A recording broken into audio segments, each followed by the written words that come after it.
Hi, I'm Steve Ledoux, Town Manager here in Acton, and welcome to the show Acton Agenda. This is a show about the upcoming Selectmen's meeting, some of the issues and items we'll be discussing at the Selectmen's meeting of October 17th, which is at 7 p.m. in room 204 at Town Hall. With me today is Peter Berry, the Chair of the Board of Selectmen, and welcome, Peter, and let's talk a little about the agenda. Okay, thank you, Steve. The agenda is available online. If you go onto the Acton Town website and click on boards and committees, pull up the selectmen, they will have a copy of the agenda and all the materials that we received to back up the items on the agenda. So the first item on Monday's agenda is a common victular hearing for Mr. Dristy, LLC, doing business as Subway Restaurant. A common victular license, if you don't know, is just to serve food, no alcoholic beverages. So Mr. Dristy has purchased the Subway restaurants on Great Road and Main Street in Acton. There are two of them. And he's simply asking that the license to serve food in the Subway restaurants be transferred to his name. That's fairly routine. The next item on the agenda is a very important item about a new corporation that wants to come to town, and Town Manager Ledoux has been dealing with the corporation over their requests for some relief from taxes to move to a building that they've located out in Nagog Park. So the company we've just started talking to is a company called Insulet Corporation.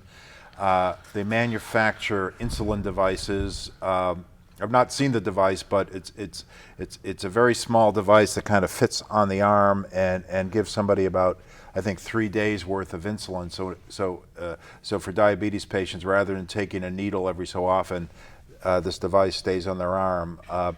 Currently, they're located in Billerica. They employ about 500 people. They're looking to expand and to move. They've identified 100 Nagog Park as the property they're interested in. 100 Nagog Park is a building of about 200,000 square feet. It's been vacant. Well, it's been vacant as long as I've been town manager. I've been here almost 9 years, so it's been vacant at least 9 years. And they're very interested in looking at that property. They're also looking at relocating to Texas. So the issue is it's Acton versus Texas, so to speak. And their game plan is to increase their employment from 500 to 1,000. And obviously that'd be a pretty significant employment increase within the town of Acton. Currently, their kind of average wage that they pay their employees is about $153,000. So, clearly they're a very high-end employer. The town has been working with the Massachusetts Office of Business Development and also another state agency that deals with medical and biomedical businesses. And the plan for Monday evening is for Insulet to come in, make a presentation to the board, and basically talk about what they do in way more detail than I'm telling you right now. And just to get a sense if the selectmen would like to entertain some kind of tax incentives to get them to locate. We've not really negotiated or had any discussion about tax incentives yet with them. Folks may remember that back last fall we did a tax incentive for the Allied Environmental Systems to locate on 8 Post Office Square. That was what was called a special tax assessment that gave some tax relief over 5 years. Given the fact that Insulet is looking at some significant upgrades to that building, probably even adding another 100,000 square feet, we may be talking about what's called tax increment financing, where they would pay the current taxes that are on the property, then they'd get some relief about the incremental increase on taxes for so many years. So, there's a lot of details to work out and negotiate, but the first thing is to see if the board supports us moving ahead on that. And any type of tax relief we negotiate will have to be approved town meeting in April. So I think it's very, very exciting. It would fill a property that's been vacant for a long time and ultimately bring 1,000 jobs to town. Okay, just to follow up on that, I have not been involved in these negotiations. As Steve indicated, these have just recently come to the town and started this. They are indicating they want to make a decision by the end of the year and actually begin operating in their new site in 2018. But as Steve indicated, they're anticipating having to build onto the building they've identified. They want to come to a Nagog Park. One thing that I thought was significant from their PowerPoint is they now manufacture these insulin patches in China, and they want to add on to the building so that they can add manufacturing space to bring the jobs from China back to the United States. For everyone who's interested in economic development, that's certainly a significant benefit to the state and to the country. Also, their wages they pay, they're indicating in their PowerPoint, are very significant. So they would be good jobs, and long-term prospects for this company are projected to be increasing over many years. So just to follow up with a question I have for Steve, you indicated the April town meeting, any agreement to obviously grant them some kind of tax agreement requires a town meeting approval. They're indicating they'd like to have some decisions made by the end of this year. You indicated April. Is that the time plan you're looking at? That is what we've discussed. Now, we've had just a very preliminary meeting. It was more of a meet and greet and just went over, what they do, which is in essence what they'll show the selectmen Monday night. But they are aware of the timetable that we're under. The state has also made them aware that, we're a little different than Texas. We've got town meetings and things like that. I think from what they relayed to us, they're really just looking at whether the town is really interested in that we would champion some kind of a tax incentive to bring to town meeting. That is kind of what they're really interested in seeing. So we may be able to avoid a second special town meeting this fall and just point to the April town meeting for that issue. So if there's nothing else on that, tune in Monday night. The representatives from Insulet Corporation will be at the Selectmen's meeting, and they have a PowerPoint presentation that you can also access online as part of the backup to our agenda, and be explaining their company and how it operates and what they hope to be able to accomplish going forward. The next item on the agenda is a public forum on the Morrison Farm farmhouse, or Morrison Farm in general. If you're not familiar, the town purchased, and I'm sure most people are, the town purchased Morrison Farm. It's about 50 acres down off of Concord Road on the border of Ice House Pond, between there and the cemetery and the soccer fields, in 1997 for $1.3 million. It's a piece of property that has great historic significance in town. It's been farmed since the 1600s. And since 97, there have been various iterations and studies about how the town should move forward with preserving, protecting, improving the property. There have been some minor improvements done through, I believe, Community Preservation Fund acts, Community Preservation Fund monies. We've done some boardwalks, trail work, parking, that kind of thing. We've had a Morrison Farm committee in place that has been studying the issue, and one of the issues that came up is how to deal with the abandoned farmhouse on the property. It's a early 20th century farmhouse. It is on the Town Historical Commission's Cultural Resource List, which means it has historical significance.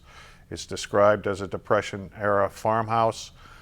It is deteriorated to a certain extent. At one point, the town was looking at fixing up the farmhouse and renting it to either somebody who would farm the property or simply oversee the house and live there and rent it out. The initial estimates of that were 60 grand. When we looked at it closer, it was over $100,000 to repair that house.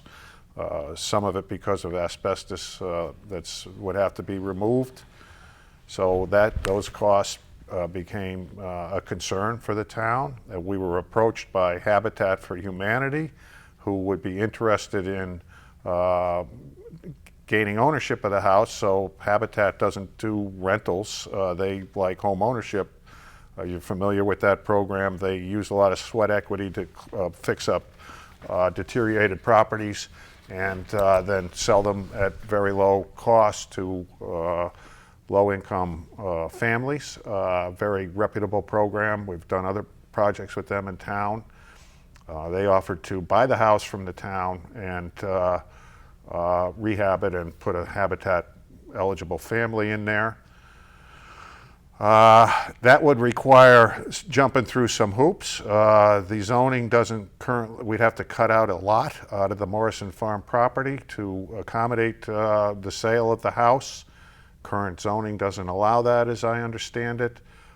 So we would have to go to town meeting and seek a zoning change to carve out that separate lot for Habitat.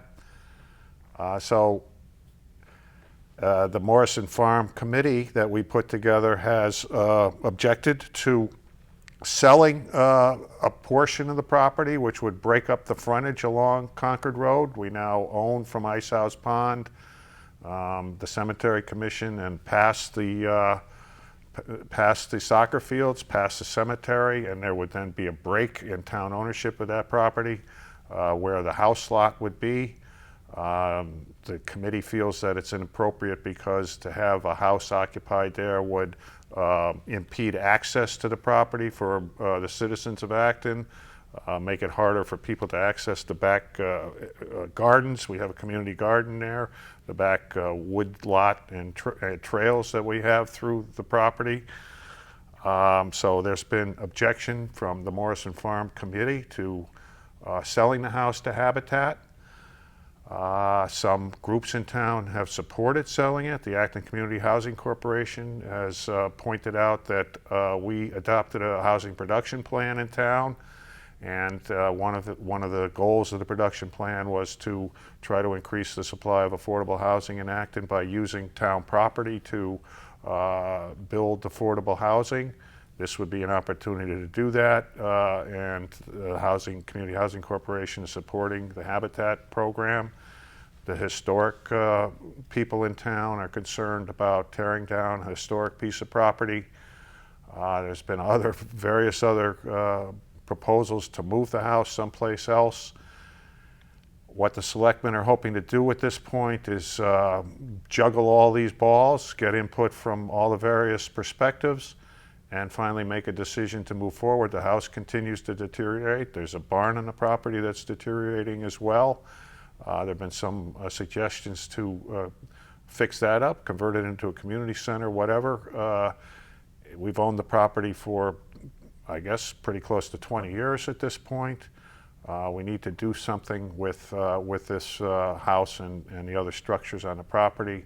And in my view, as select chair, not making a decision is a decision. So, and it's not good for the house to just sit there and continue to deteriorate while everybody talks about the various possibilities. So I'm hoping not Monday night, but the selectmen, we invite everyone to come, whether you're on a board or not, come as an individual, come as a board to represent a board member to represent the interest and maybe vote of your board about what should be done with the property. Give us your input. We'll try to juggle all of those and come up with a schedule and to address all those issues and come up with a final decision. It's pretty clear to me that whatever we decide, there's going to be objections to from various groups in town, but that's the way democracy works. So, you want to add anything to that, Steve?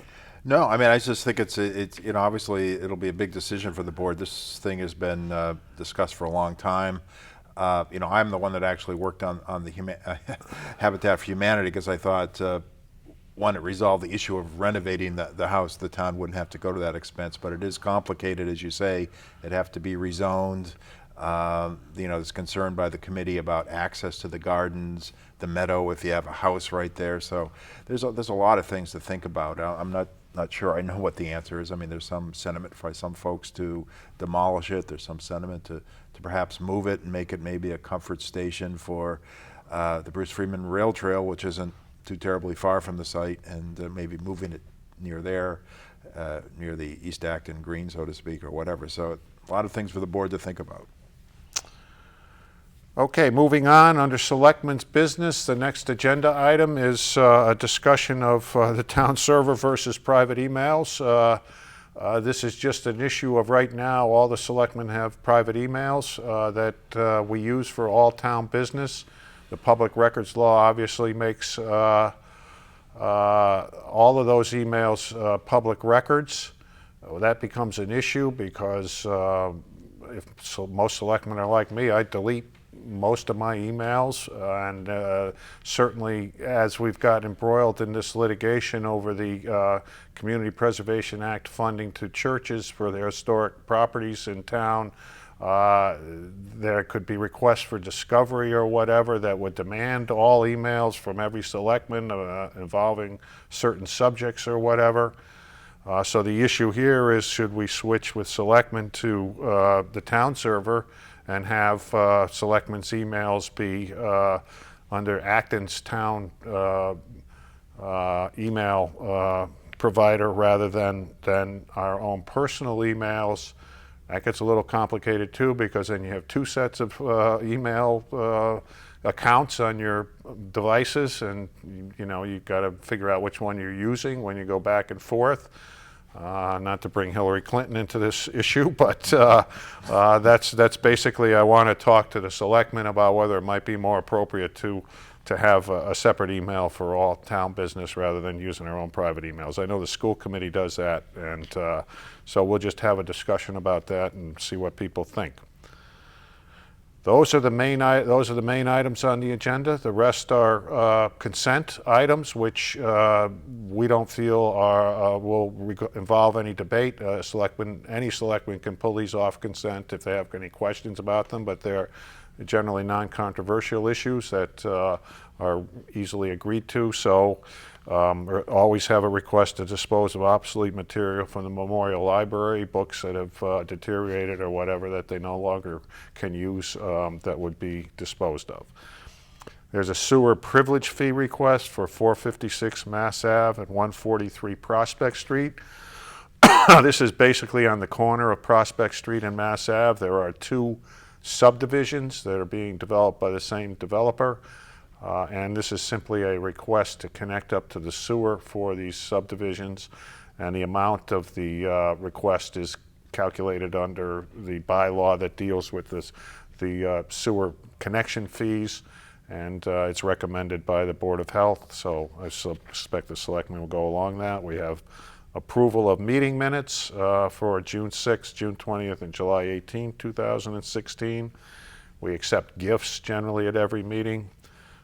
This is $150 to be used toward the new skate plaza, TJ O'Grady Skate Park. Another Recreation Department gift of $25 to be used to Narrow Park Landscape Fund. Another Recreational Department gift of $156.06 from Ethan Silva to be used toward Recreation Gift Fund for purchasing plants to beautify Narrow Park. A request for reimbursement at the Jones Field parking spaces. The Jones Field parking spaces are leased out, and it's not a first-come, first-served basis. You have a guaranteed parking space in the morning up until 10 a.m. If you want to take the train in, you can lease it by a period of time. This person is no longer able to use the space, so they're looking to just request a reimbursement for the period of time going forward. And whoever controls that, it might be Recreation, has a long waiting list for those spaces, so they will just rent it up again and get a new occupant for that parking space. One-day alcoholic beverage licenses for various functions that people want to have in town. One is from Ray Jacoby for Nagog Woods Clubhouse for October 29th. One-day alcoholic beverage license for the Church of Good Shepherd activity on October 29th. There's a change in membership in Kelly's Corner Steering Committee. I am the liaison to the Kelly's Corner Steering Committee. You may remember that in this year's annual town meeting last April, the town brought forward 2 warrant articles. One was to rezone Kelly's Corner, and the other one was to fund design of infrastructure improvements, streets, the stoplights, crosswalks, bike lanes, those kind of things. The town meeting agreed to appropriate the money to design the infrastructure improvements, which will then get the town the ability to access federal funding to build those things. The Kelly's Corner zoning was turned down. We're looking to kind of reinvigorate the Kelly's Corner Steering Committee, change its membership to include more at-large members rather than members of the Acton 2020 Master Plan Committee. And so that's just reconstituting that committee, putting them back together, and figuring out what plans are for moving forward on the Kelly's Corner zoning. And there's a committee appointment of Bob Van Meter as an at-large member of the Kelly's Corner Steering Committee, and the committee charge also actually requires a selectman be an associate member. I'm currently serving only as liaison to the committee, so in order to accurately meet the charge, I'm being appointed as an associate member of the Kelly's Corner Steering Committee. The next item is to cancel the carry-in permit for Philo's Restaurant on Great Road.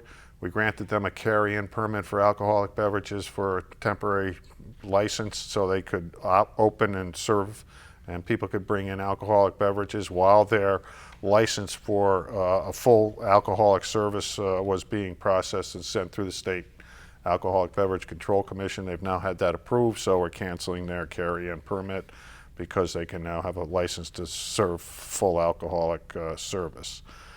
2 committee appointments: Ann Corcoran, associate member from Acton for the Acton 2020 committee, and Ann Ping Liu, an at-large member of the planning board. We have a land use agreement for 88 Prospect Street, which is intended to be a community garden. It's right across from Ace Hardware on the other side of Prospect Street.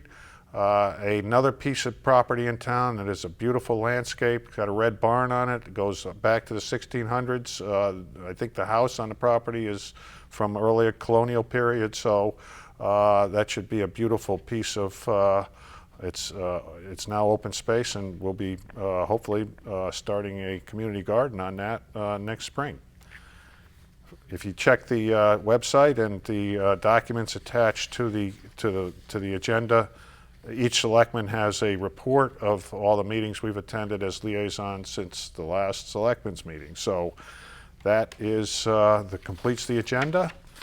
Thank you for listening, and if you have any questions, you can email them to Acton TV, and the next selectman who does the show for the meeting on October 31st, Halloween, will be prepared along with Town Manager Ledoux to address any questions you might have. Okay, and once again, thanks Peter, and as Peter said, our next selectmen's meeting after Monday night is the 31st, and also anybody who wants to guess what costume we're going to wear that night, be more than welcome to send me an email. So at any rate, thank you for watching, and we'll see you next time on Acton Agenda.